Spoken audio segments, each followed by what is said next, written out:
ఒక 13 ఏళ్ల టీనేజ్ అబ్బాయి మైండ్‌లో అసలేం నడుస్తుంటుంది? అంత చిన్న పిల్లోడు తన క్లాస్‌మేట్‌ని చంపేంత క్రూరంగా ఎందుకు మారతాడు? 'అడాలసెన్స్' ఒక సోషల్ క్రిటిక్ డ్రామా.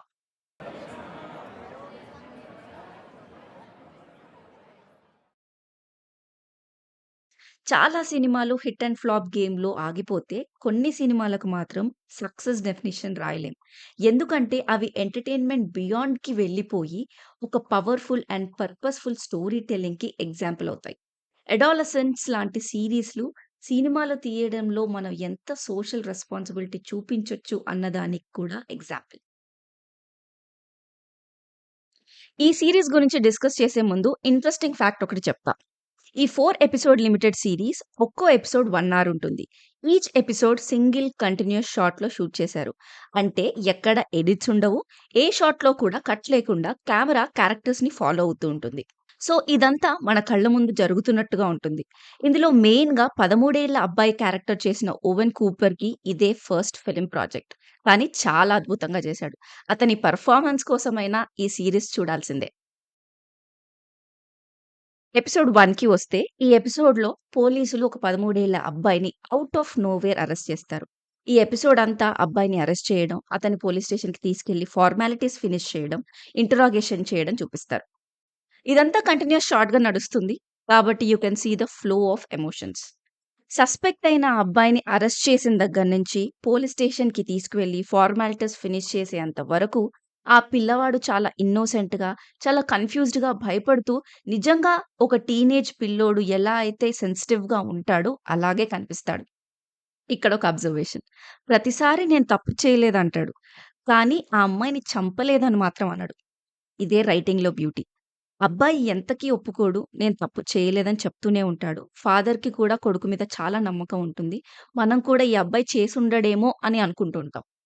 పోలీస్ ఇన్వెస్టిగేషన్‌లో ఒక సీసీటీవీ ఫుటేజ్ చూపిస్తారు. ఆ సీసీటీవీ ఫుటేజ్‌లో ఈ అబ్బాయి ఆ అమ్మాయిని మర్డర్ చేయడం క్లియర్‌గా చూపిస్తారు. సో, క్రైమ్ ఎవరు చేశారు? ఎలా చేశారనేది మనకు ఫస్ట్ ఎపిసోడ్‌లోనే క్లియర్‌గా తెలిసిపోతుంది.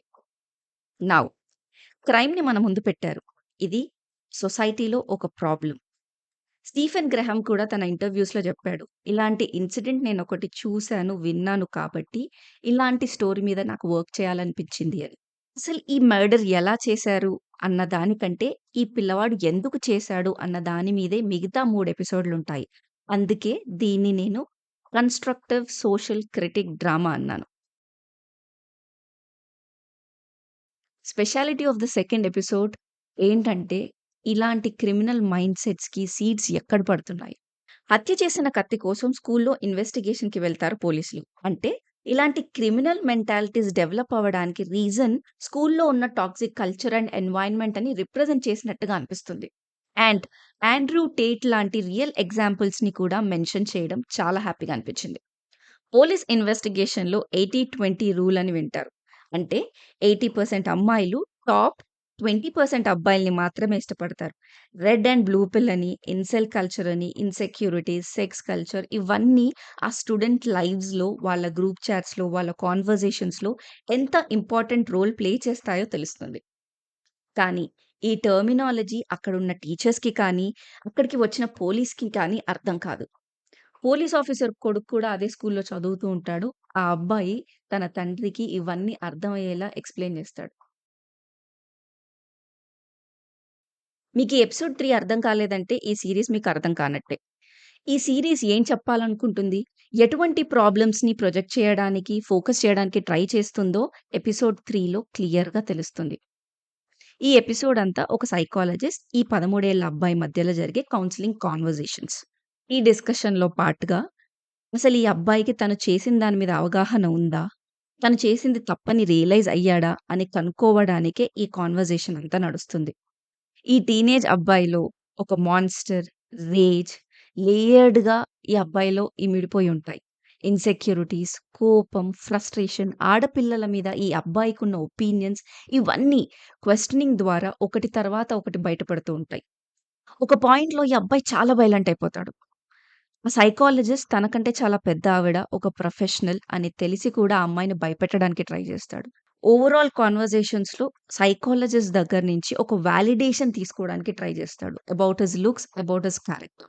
ఈ క్వెషనింగ్ ప్రాసెస్‌లో తన ఫాదర్ బిహేవియర్ ఎలా ఉంటుంది? తన అమ్మాయిల గురించి ఏమనుకుంటున్నాడు? తన ఫ్యామిలీ అండ్ ఫ్రెండ్స్ గురించి, తన ఇన్‌స్టాగ్రామ్ ప్రొఫైల్‌లో తను షేర్ చేసిన మోడల్ పిక్స్ గురించి, తన మేల్ ఇన్‌స్టింక్ట్స్, మాస్కులినిటీ అంటే తన దృష్టిలో ఏంటి? ఆ చనిపోయిన అమ్మాయి గురించి తాను ఎలా ఫీల్ అవుతున్నాడు? తన లవ్ అండ్ సెక్షువల్ ఇంట్రెస్ట్ గురించి ఇలా చాలా ఇంటెన్స్ అండ్ డీప్ కన్వర్జేషన్స్ ఉంటాయి.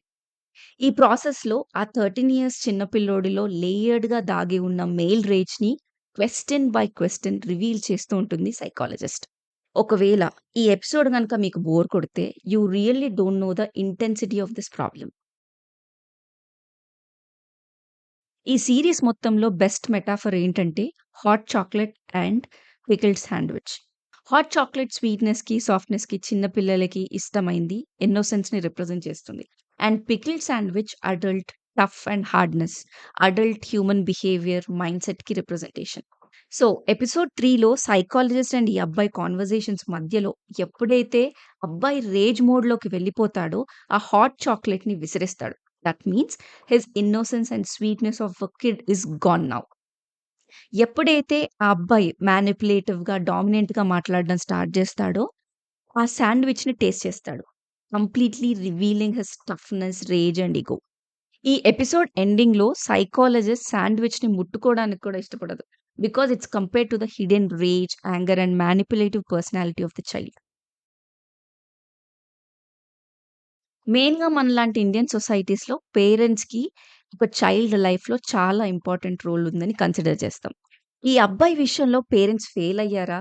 ఈ అబ్బాయి అరెస్ట్ అయిన కొన్ని నెలల తర్వాత వాళ్ళ sister, mother and father normal లైఫ్‌కి గెట్ బ్యాక్ అవ్వడానికి ట్రై చేస్తూ ఉంటారు. ఇదే ఎపిసోడ్‌లో అబ్బాయి వాళ్ళ ఫాదర్‌కి కాల్ చేసి జడ్జ్ ముందు తను నేరం ఒప్పుకుంటున్నట్లు డిక్లేర్ చేస్తాడు. ఇక్కడ పేరెంట్స్ బ్రేక్ డౌన్ స్టార్ట్ అవుతది. ఈ ప్రాసెస్‌లో ఒక డీప్ రిఫ్లెక్షన్‌లోకెళ్ళిపోతారు.